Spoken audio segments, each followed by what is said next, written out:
Hola, muy buenos días. Bienvenidos a este tema que, pese a tener un nombre que a priori puede parecer un rollaco, está bastante chuchuchuli porque toca bastantes palos que a día de hoy todavía siguen siendo noticia. Venga, no te olvides de que todos los días hacemos directo en Twitch y que tenemos un Instagram todo guapísimo. Dentro intro. Este vídeo es gracias a todos los Patreons, suscriptores de Twitch y los que dais likes y cosas bonitas. ¡Sois la leche! Cuando los países europeos empezaron a quedar cachitos del mapa mundi, colonizando todo, ya se sabía que antes o después iban a tener que largarse de aquellas zonas tan alejadas de sus bases. En América ya había sucedido, así que toca el momento de ver lo que ocurrió en Asia y África. Después de la Segunda Guerra Mundial, el mundo estaba tan patas arriba que era el momento para la descolonización. Date cuenta que hay muchos países actualmente que están en la mierda por culpa de lo mal que se hicieron las cosas cuando se piraron los europeos. Pero antes de ver ejemplos de los desastres, conozcamos los factores de la descolonización. Los va a haber internos y externos. Sentimiento nacionalista. La gente de estos países estaba feliz a su bola, viviendo en sus pueblos tranquilamente, pero con la llegada de los europeos, ¡buah!, se les instalan unos nuevos drivers. Con el paso de los años, la gente pro de estas zonas manda a sus hijos a estudiar a las metrópolis en Europa, y allí descubren todo el rollito de la realidad nacional y que eso de tener tu propio país con una banderita toflama es la repera. Así que cuando vuelven a casa se motivan muchísimo para promover la independencia. Cuando se acaba la Primera Guerra Mundial, el principio de nacionalidades se expande. ¡Buah! Salen países como churros en Europa y la idea se extiende por el world. Hay dos fuentes que alimentan este nacionalismo: las raíces del pasado y los principios de la Revolución Francesa. De esta manera, las zonas intentan fijarse en sus singularidades: creencias, costumbres, vestimenta, lenguas. Algo que muchas veces a lo único que llevará es a la xenofobia y el racismo. Y bueno, ya si a esto le sumas las ideas religiosas, ¡pum!, el integrismo. Y aquí fijo suena el integrismo islámico, que en unos cuantos países ha sido trending topic. Pero también hay otro tipo de nacionalismo, el que se fija más en el futuro, o lo que es lo mismo, intenta pillar todo lo bueno de las potencias occidentales. Un ejemplo es la revolución de Mustafa Kemal Atatürk, que después de la Primera Guerra Mundial consiguió que Turquía se metiese en el laicismo occidental. Otro factor interno es el de bases ideológicas. El sentimiento nacional, quieras que no, va a ir unido a una ideología, normalmente el liberalismo y socialismo, que ha llegado a estos territorios por culpa de la minoría que ha estudiado en las universidades francesas y británicas. Y claro, ahora ellos quieren que su gente tenga los mismos derechos que los de las metrópolis. El nacionalismo colonial irá cambiando su ideología con el paso de los años. Del liberalismo y democracia pasará a socialismo y por último comunismo, animando a las colonias a ser dueñas de sus propios recursos naturales y nacionalizar sus riquezas. Que ya vale de que les roben todo y no les den una mierda, hombre, ya. Perfecto, ahora llegan los factores externos. Aquí hay 5 mini puntos que nos van a mostrar que la situación mundial en ese momento era ideal para la descolonización. A. Segunda Guerra Mundial. Este conflicto había sido tan bestia que las colonias habían tenido que aportar hombres y recursos económicos para ganar la guerra. Y claro, una vez terminada querían algo a cambio, o sea, o más libertad o directamente la independencia. O también se da el caso que las guerrillas que se habían formado para luchar internamente contra un bando que había invadido su país, luego sirven para echar a los europeos que intentaban recuperar sus posesiones. Un ejemplo de esto es Vietnam, que era francesa pero Japón se la comió y la resistencia luchó al máximo para tirar a los japos y después contra los gabachos que querían, una vez terminada la Segunda Guerra Mundial, recuperar aquello. Sí, claro que sí, cachondos. B. Las dos superpotencias que salieron después de la Segunda Guerra Mundial eran todo contrarias en su ideología: liberalismo democrático versus comunismo. Pero tenían una cosa en común: estaban a favor de la descolonización. Y claro, si los demás países no querían enfadar a ninguno de sus capis de sus equipos, pues tenían que hacer lo que decían. Sí, la ONU en 1945, con la Carta Fundacional de las Naciones Unidas, proclama la igualdad de todos los pueblos y el reconocimiento del derecho de autodeterminación. Y en 1960 insta a los países a descolonizar cuanto antes ya la movida, que se están pasando de vagos. Hay mucha tontería por ahí, ¿eh? Inglaterra, ten cuidado, que te estoy viendo ahí con las Malvinas y Gibraltar. A ver lo que haces. D. La Iglesia también es fan de la independencia de los pueblos. Juan XXIII en el 63 y Pablo VI en el 67 así lo manifiestan. Además de que el papel de sus misioneros también será muy importante. Y la solidaridad de los países descolonizados con los colonizados. Y es que en 1955, en la ciudad de Bandung, en Indonesia, se hace una conferencia Topro. 29 países afroasiáticos se juntan y piden el derecho de los pueblos a su soberanía, condenan la discriminación racial y rechazan toda influencia extranjera en los asuntos internos de sus países. Además, como esta gente no quería encasillarse en ninguno de los bandos de la Guerra Fría, se crea el movimiento de los países no alineados. Ni capitalismo, ni comunismo, ni hostias en vinagre. Perfecto, te has enterado, ¿no? Macho, todo más o menos tiene sentido y es facilillo. Pero... y es que ahora viene la cosa buena. Llegamos a los procesos de descolonización. Esta va a ir a toda leche. Suscríbete, pero ya. Y del 45 al 62, muchos de los países ya crearán su país tochulo. Se van a usar varios métodos. El levantamiento armado y la guerra, como en Indonesia, la resistencia pacífica, como en India, o la negociación política, como muchos de los países del África Negra. Genial. Pues vamos a empezar por Asia. Este continente será el primero en luchar por su libertad y se basará sobre todo a la afirmación del pasado, ya que son todo diferentes del ocupante. Próximo Oriente e Israel. Atento que esto te interesa porque siempre está en las malditas noticias. La Primera Guerra Mundial se termina. Pues venga, a tomar por saco el Imperio Turco. Este es repartido por los winners, es decir, Francia y Gran Bretaña pillan todo lo que les cabía en las manos. Buffet libre de kebab. La península arábiga, Irak y Jordania para los guiris. Y Líbano y Siria para los franceses. Pero lo realmente heavy vendrá cuando, con todo el jodido desastre del holocausto judío de los nazis, la ONU decide en 1948 dividir Palestina en dos y meter ahí a presión un nuevo estado: Israel. Todo esto apoyado por la Unión Soviética y Estados Unidos. Y su inicio va a ser turbulento cuanto menos. 2 días después de declarar el Estado de Israel, ¡pim, pim, pim! Guerra. Todos los vecinos no quieren al nuevo. Una supercoalición de Líbano, Siria, Irak, Jordania, Egipto y Arabia Saudita versus Israel. Acaba de comenzar la primera guerra árabe-israelí. ¿Quién ganará? Joder, son 6 contra 1, ya podrán. Pues no. En menos de un añito, Israel gana. Y le come más territorio a Palestina que la pobre no sabe por dónde le da el aire. Con este cambio de fronteras, miles de árabes palestinos tuvieron que pirarse de sus tierras y refugiarse en los países vecinos. Aunque la paz durará nada y menos. Y en 1956 estalla la Segunda Guerra Árabe-Israelí, o también conocido como Conflicto del Canal de Suez, en el que Israel aplasta sobre todo a Egipto, entrándole hasta la cocina. Y viendo la sobrada que se estaba pegando a Israel, Estados Unidos y la Unión Soviética tienen que decir que pare, porque está muy cheta. 11 años después llega la revancha, la Tercera Guerra, o la Guerra de los 6 días. Egipto, Jordania, Siria y Líbano contra Israel. ¡Tan, esto está emocionante! Pues no. Nada, otra paliza. Y esta vez los hebreos se quedarán a saco de territorios como souvenirs, entre los que estarán los Altos de Golán, que se lo quitan a Siria, y la península del Sinaí a Egipto. Y más cosas, ¿eh? Pero tranquilos, que viene la revancha de la revancha de la revancha. 6 años después llega la Guerra de Yom Kippur. Egipto y Siria, que han comprado armamento soviético profesional a saco, contra Israel.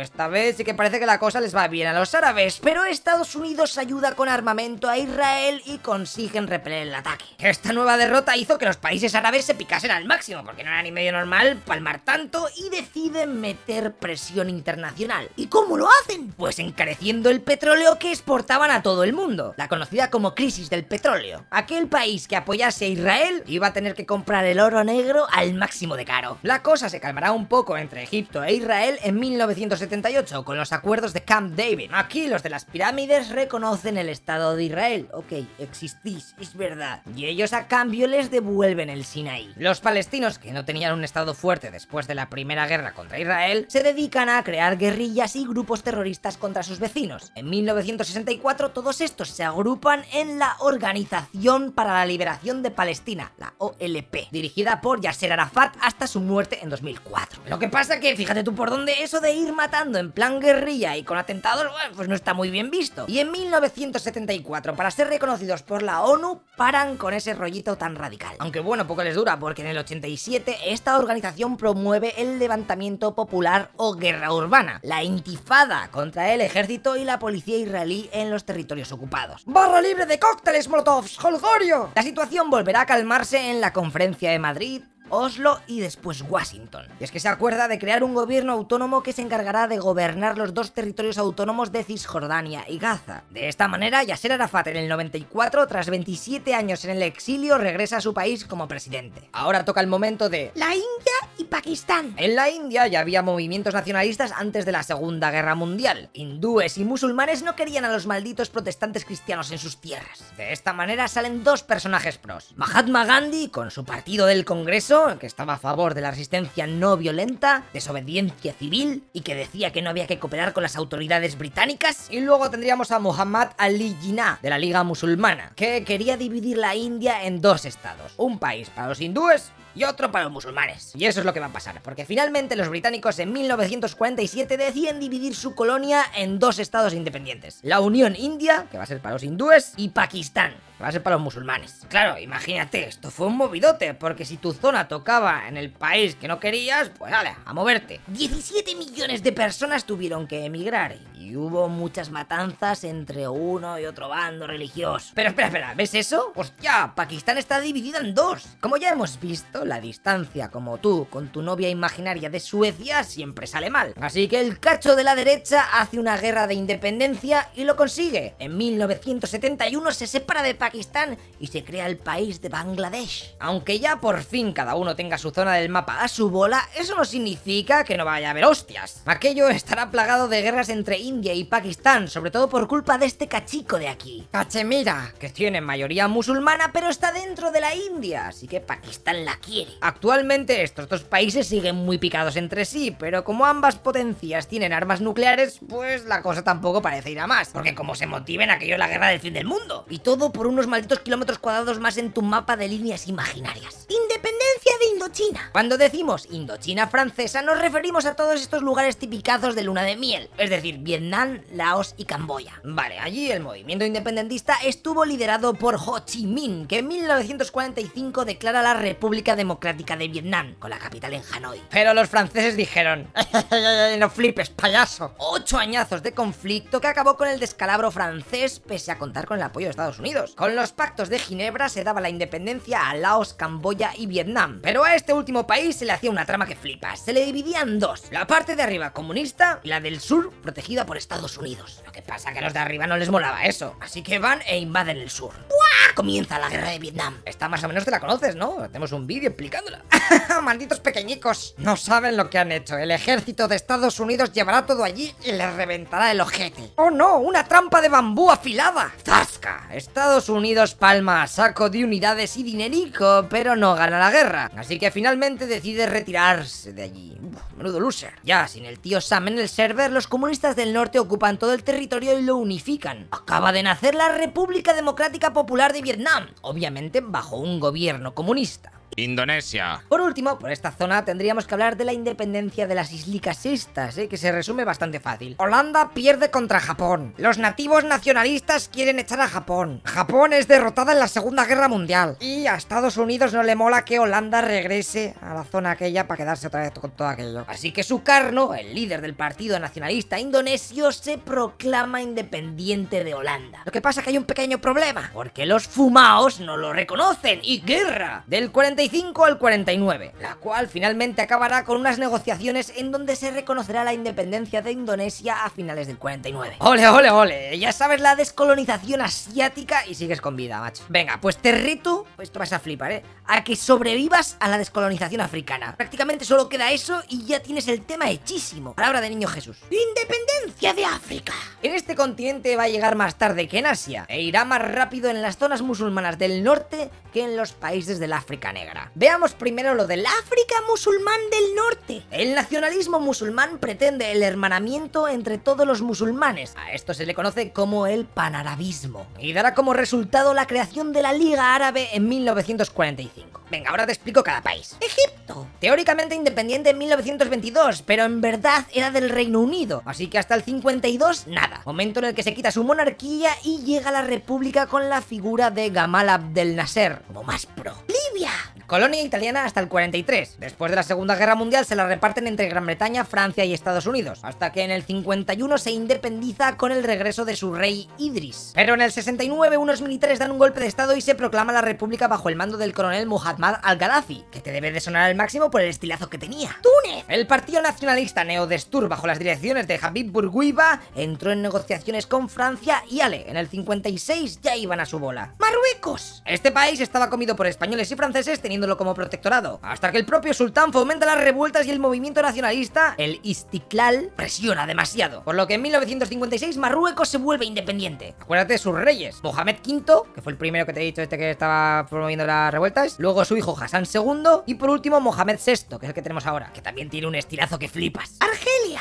Buah, esto va a ser un caso aparte. Esta zona llevaba poblada por los franceses desde hace un porrón, 1830, y su administración era directa desde París. Además de que como había muchos colonos franceses, estos se oponían a la independencia. Hasta que en el 54 surge el Frente de Liberación Nacional dirigido por Ben Bella. Pues venga, atentados y muerte. La llamada Guerra de Argelia, que terminará con Charles de Gaulle negociando la independencia. Pero claro, los colonos gabachos no aceptarán aquello y crearán su propio grupo terrorista, dirigida por militares galos. Lo que pasa que Blas de Lezo, en el 62, con el acuerdo de Evian, Francia reconocía la independencia de Argelia. Así que nada más y nada menos que 1 millón de gabachos tuvieron que coger las maletas y regresar a Europa. ¡Sáhara español! El gobierno español, viendo el panorama de que todo el mundo se pira, empieza a programar su marcha del Sáhara. A ver, vamos a hacerlo bonito, que hagan un referéndum y que luego... ¡Bomba! Marruecos se adelanta y organiza la Marcha Verde Pacífica para reivindicar aquella zona como suya. Además de que Estados Unidos apoyaba al gobierno marroquí, así que España, ya con Franco todo reventado y un rey Tonyubi... ¡Vale, yo paso de movidas! Allá os las apañéis, saharauis. Toda la zona se la entregan en los acuerdos de Madrid del 75 a Marruecos y a Mauritania. Pero esta última se iría a los 4 años. Y allí siguen los marroquíes luchando contra el Frente Polisario local, que es el grupo nacionalista saharaui que está pidiendo al máximo que se haga de una maldita vez el referéndum que les prometieron. Pero la ONU no quiere meterse en jaleos con Marruecos por los de Star Wars, los cuales han quedado totalmente abandonados por la comunidad internacional. Genial, ahora veamos la independencia del África Negra. Buah, aquí hay un Cristo bastante tocho, porque como antes de la llegada de los europeos allí no tenían fronteras marcadas, pues se van a empezar a independizar los países según las limitaciones que pusieron las metrópolis, o lo que es lo mismo, pueblos divididos en varios países o enemigos en una misma nación. O sea, un jodido desastre de la leche. El senegalés Leopoldo Sédar Senghor será una figura muy importante en estos movimientos independentistas. Perfecto, dentro de este apartado de África Negra vamos a diferenciar 3 grupos de países: los de Reino Unido, los de Francia y el resto, ¿ok? Venga, pues empezamos. Independencia de los territorios británicos. Los guiris poco a poco fueron aceptando la independencia de sus colonias entre el 57 y el 65. Costa de Oro creó su propio país y se llamó Ghana. Nigeria se independiza, pero 7 años después se mete en la guerra de Biafra, una región que quería independizarse de ella misma. Kenia. En esta zona se quiso excluir a la población negra. ¿Así con qué esos tenemos? Pues venga. Estos crean el grupo guerrillero terrorista Mau Mau, de Jomo Kenyatta, que luchaba principalmente contra los granjeros blancos.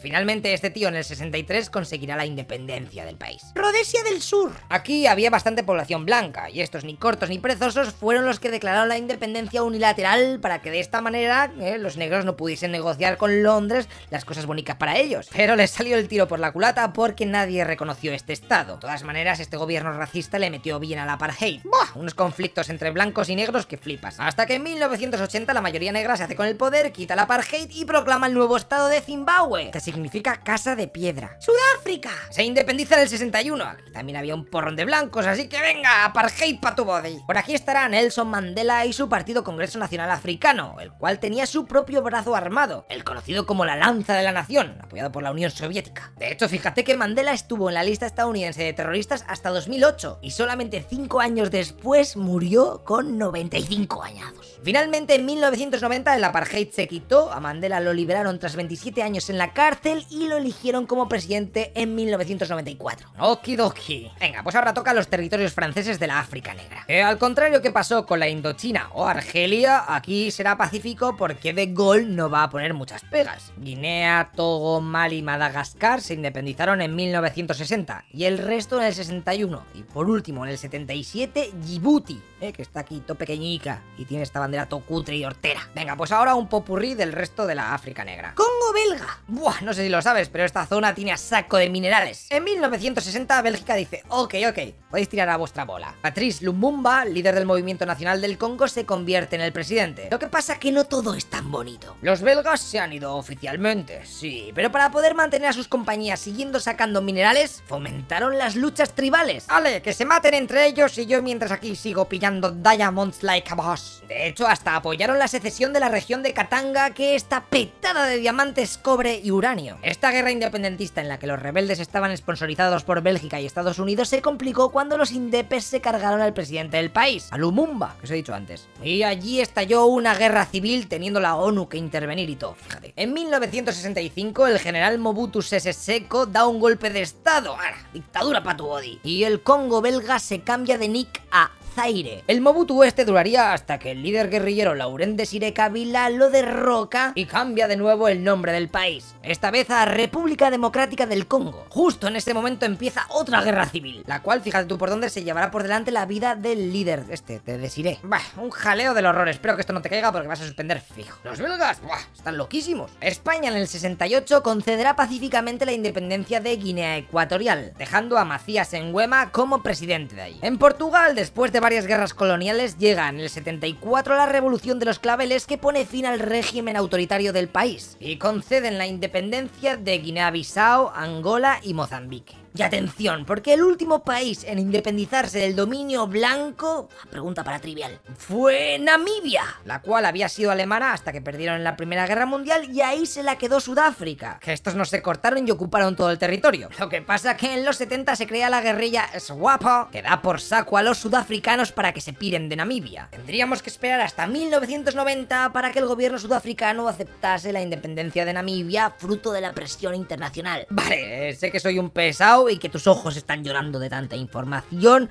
pero queda lo último. Venga, tú puedes, joder. ¿Qué es el tercer mundo? Las desigualdades en el server de la Tierra, son tobestias. Fíjate que el 20% de los jugadores tienen el 80% de la riqueza. Así que el tercer mundo es el conjunto de países menos desarrollados que, fíjate tú por dónde, normalmente se encuentran en el hemisferio sur. Para medir el desarrollo de un país se tienen en cuenta muchas cosas, como el número de hospitales y de camas por 100.000 habitantes, escuelas, maestros, alimentación base, etc. Pero ¿cómo se llegó a algo tan descompensado? O sea, unos tantos y otros tampoco. Pues si echamos la mirada hacia atrás, antes de la revolución industrial de finales del 18, principios del 19, las diferencias en cuanto a desarrollo económico entre los países del mundo, tampoco es que fuesen la leche. Todos eran igual de pringaos, más o menos. Pero con el DLC de la industria hizo que un grupo de naciones que se lo habían pillado en pre-order evolucionasen a fuego, en parte gracias al dominio económico y político de otras zonas del mapa. Así que con la tontería se hicieron dos grupos de países, los desarrollados y los subdesarrollados, o mejor dicho, en vías de desarrollo. A este último grupo se le denomina tercer mundo, aunque este término tuvo su origen para definir a aquellos países que se oponían al capitalismo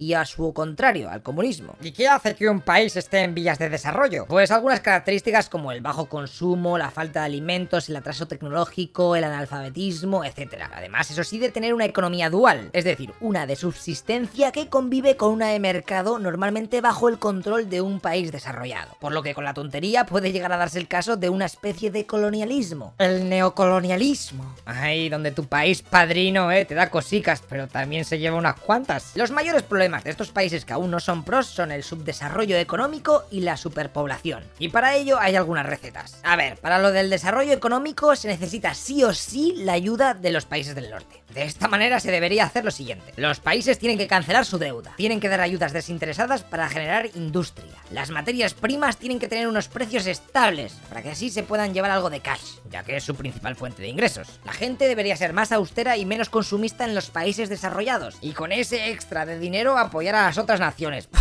GL con esto, GL. Habría que potenciar la labor de las ONGs y el 0,7% del presupuesto de un estado debería ir para ayudar al desarrollo de los países menos agraciados. Y las medidas contra la superpoblación, porque hay mucha gente, pues el control de la natalidad es esencial, porque cuanto más gente, menos recursos a repartir. Así que se debería hacer algo tipo a lo de China, prohibiendo a la gente tener más de un hijo y dos a los que viven en el campo. Y si no, multaca. Pero vamos, que estas medidas son temas políticos, seguro que cada uno aquí tiene sus recetas. Yo solamente os estoy resumiendo lo que ponen los apuntes, A mí dejadme en paz. De todas maneras, ponme en los comentarios tus consejos para mejorar la economía de los países en vías de desarrollo y a ver si algún futuro mandatario lecherista ilustrado toma nota y las lleva a cabo. Vale.